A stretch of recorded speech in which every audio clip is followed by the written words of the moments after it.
Très bien les amis, ici Haris Sultan. Vous avez sûrement déjà entendu, importer le tiers-monde, c'est devenir le tiers-monde. J'ai une théorie à ce sujet. Le tiers-monde n'est pas le tiers-monde à cause d'un manque de ressources naturelles ou parce que le monde développé a conspiré contre eux. Le tiers-monde est le tiers-monde à cause des gens dans ces pays. Et la plus grande preuve de cela, c'est que lorsque vous amenez ces personnes dans des pays développés, dans des sociétés développées, alors vous remarquez que ces sociétés développées commencent aussi à décliner. Et je crois que l'Occident a atteint ce point critique où l'on peut remarquer un déclin significatif des infrastructures, des institutions, de la circulation. Pratiquement tout est en train de baisser pour atteindre le niveau des pays du tiers-monde. Nous l'avons vu en Grande-Bretagne, en Amérique et maintenant en Australie. Permettez-moi de vous donner une idée. En arrivant d'un pays du tiers-monde comme le Pakistan en Australie à 19 ans, la première chose que j'ai remarquée était l'organisation de la circulation. Tout le monde restait dans sa voie et les gens aimaient en céder le passage. Une personne qui a grandi dans un pays développé ne comprendra jamais cela, à moins d'aller en Inde, au Pakistan ou au Bangladesh. Vous le remarquerez. Regardez ça. Qu'est-ce que c'est? Chacun pour soi. Les gens dans les pays du tiers-monde ne respectent pas les voies. Ils n'ont aucune discipline. Et nous pensons que lorsque ces personnes viennent dans des pays étrangers, elles vont s'adapter. Et pour être honnête, quand ils sont peu nombreux, ça reste comme ça. Mais quand ils se multiplient, les habitudes persistent. Et j'ai remarqué ça en Australie. Donc les banlieues ouest de Melbourne sont inondées de migrants, et on remarque tout de suite que la qualité de la circulation baisse. J'ai remarqué ça à Londres. Ça arrive aussi en Amérique. Regardez ce chauffeur somalien. Il va dans la mauvaise direction. Et au lieu de s'arrêter, une fois qu'ils ont vu des voitures foncer droit sur eux, le témoin dit que le poids lourd a accéléré et roulait à 80 km à l'heure. Et regardez, il est aussi au téléphone. Personne n'a remarqué ça. Il est vraiment au téléphone. Des miles à l'heure dans le mauvais sens sur près de 5 km. Par miracle, ils n'ont percuté personne, selon la police autoroutière du Missouri. Finalement, ils ont arrêté ce conducteur qui avait un permis de conduire commercial légal, un permis de conduire commercial du Minnesota. La police autoroutière précise que lors de ce contrôle, les agents ont inspecté le conducteur et constaté qu'il ne savait pas identifier correctement les panneaux routiers, comme l'exigent les règles fédérales sur le transport routier.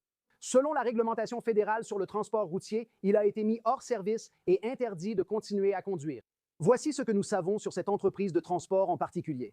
Cargo Transportation LLC est gérée depuis un appartement à Hopkins, dans le Minnesota, juste à l'extérieur de Minneapolis. Elle a été enregistrée en 2023 au nom d'Abdul Wali Ahmed et ne compte que 2 chauffeurs. Et je suis sûr que vous avez entendu parler de certains chauffeurs routiers indiens ayant un nombre disproportionné d'accidents aux États-Unis. Nous avons également eu quelques accidents ici en Australie, mais notre gouvernement essaie de cacher l'origine ethnique des chauffeurs.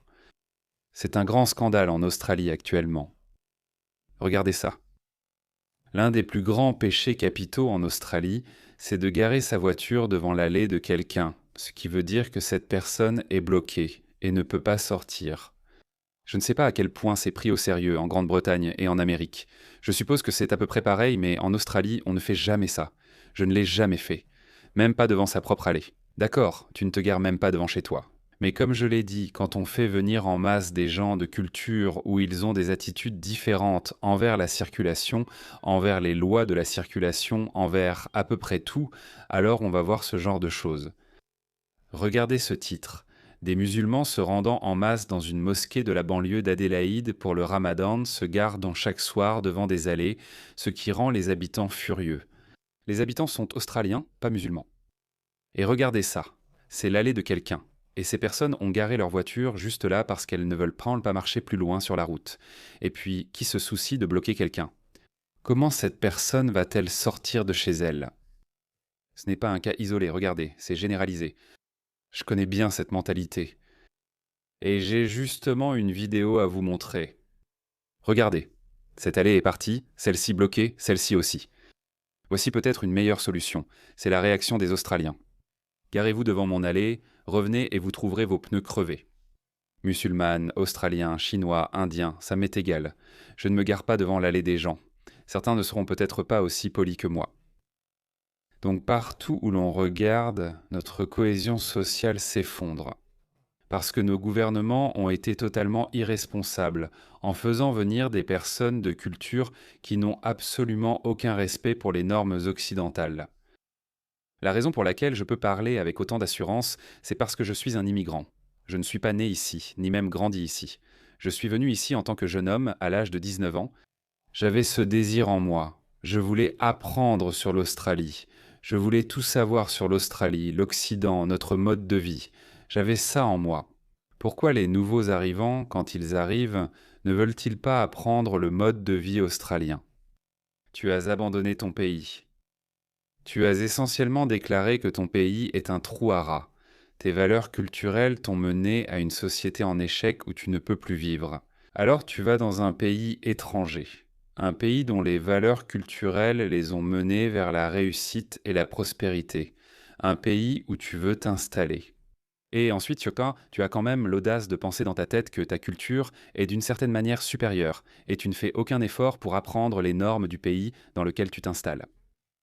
Regarde cette vidéo du Royaume-Uni, je crois que c'était à Londres. Regarde ça. Un migrant musulman se gare illégalement devant une mosquée quelque part au Royaume-Uni, probablement à Londres. Je ne sais pas quel est ce conseil municipal. Et regarde l'audace de cet homme. Au lieu de s'informer sur les règles, d'ailleurs, la première chose que j'ai remarquée dans les quartiers musulmans au Royaume-Uni, c'est que ce problème est très présent dans ces quartiers. Les gens ne se garent pas dans les emplacements prévus. Les gens se garent n'importe comment, et la qualité de la circulation se dégrade, même parmi la population musulmane locale. Par natifs, je parle des personnes installées depuis plusieurs générations, pas des nouveaux venus du Pakistan, même nés et élevés là-bas, car ils ont formé des sociétés parallèles.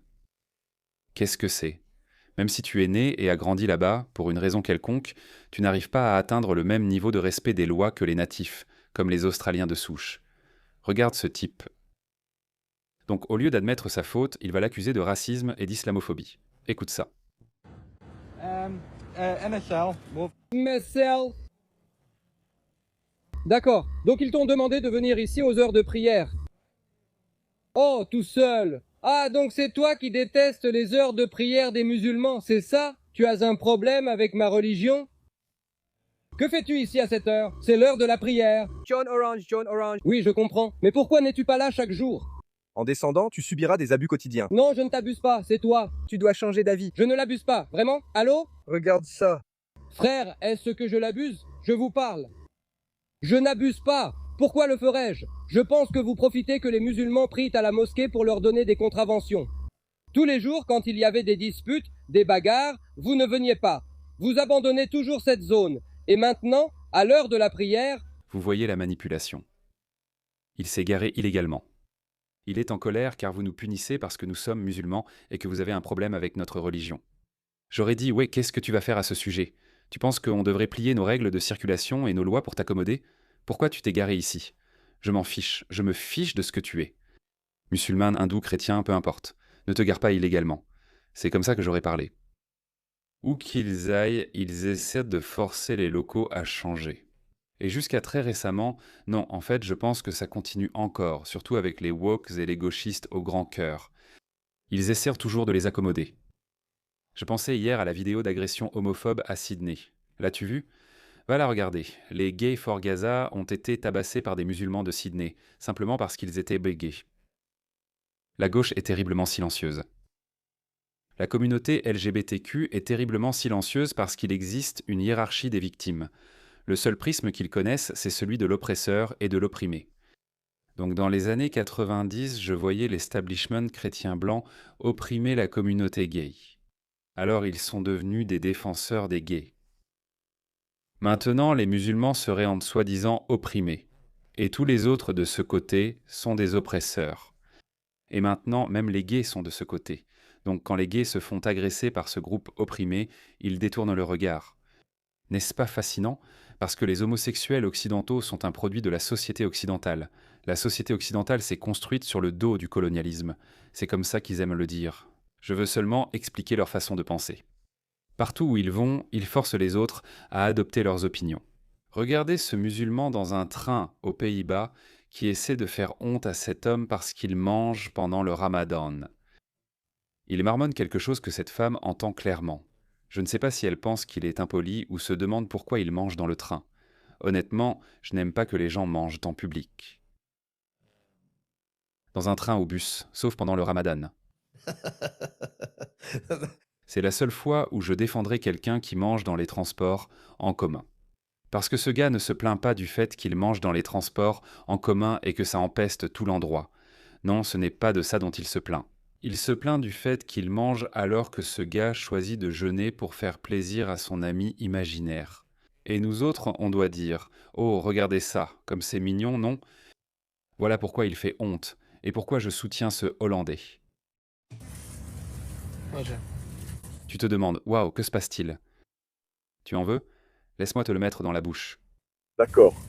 C'est dommage, c'est vraiment dommage. Le moment est venu pour nous de prendre position.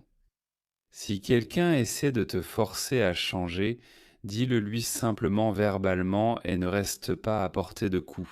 D'accord ? Reste simplement à une distance d'un bras, car ces personnes sont imprévisibles et peuvent donner un coup de poing. Donc, si tu es à une distance de sécurité, au moins tu auras le temps de réagir pour esquiver ça et ensuite, tu sais, peut-être utiliser ta force. Évidemment, je ne t'encourage pas à te battre avec les gens, mais je dis que tu devrais, à une distance de sécurité, leur dire « Désolé, non, non, va dans un pays musulman. C'est toujours comme ça que ça commence. » Laisse-moi te montrer une vidéo de plus. Regarde ça. Regarde l'état des quartiers envahis par des migrants du tiers-monde. Ça, c'est Birmingham. On dit que ça a toujours été un trou à rats, mais pas à ce point. Regarde ça. Alors, les gars, voici un parc juste à côté de Dudley Road à Birmingham, près de Winston Green. C'est un parc pour enfants. Regardez ça. N'oubliez pas de payer votre zone à faibles émissions, d'accord? Ouais, payez juste votre taxe de séjour. Vous savez, pour que les gens déposent leurs ordures. Regardez, c'est un parc pour enfants. Je vous garantis à 100% que ce ne sont pas des Britanniques blancs qui font ça.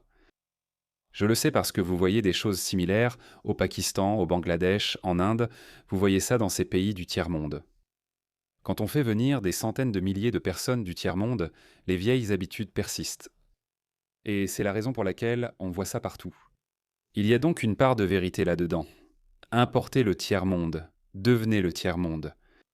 Toutes les cultures ne se valent pas. Par conséquent, le comportement de toutes les personnes n'est pas le même. Les valeurs culturelles sont le système d'exploitation humain. Les gens se comportent selon la façon dont ils ont été élevés, et ils sont élevés en fonction de leurs valeurs culturelles. C'est très simple. C'est devenu absolument évident. De nos jours, même en accueillant des personnes d'autres cultures, leurs habitudes persistent. Les valeurs culturelles ne s'abandonnent pas simplement en arrivant à l'aéroport. En arrivant dans un nouveau pays, on met une nouvelle veste, et voilà. Certaines personnes passent entre les mailles du filet, comme moi, mais je ne sais pas.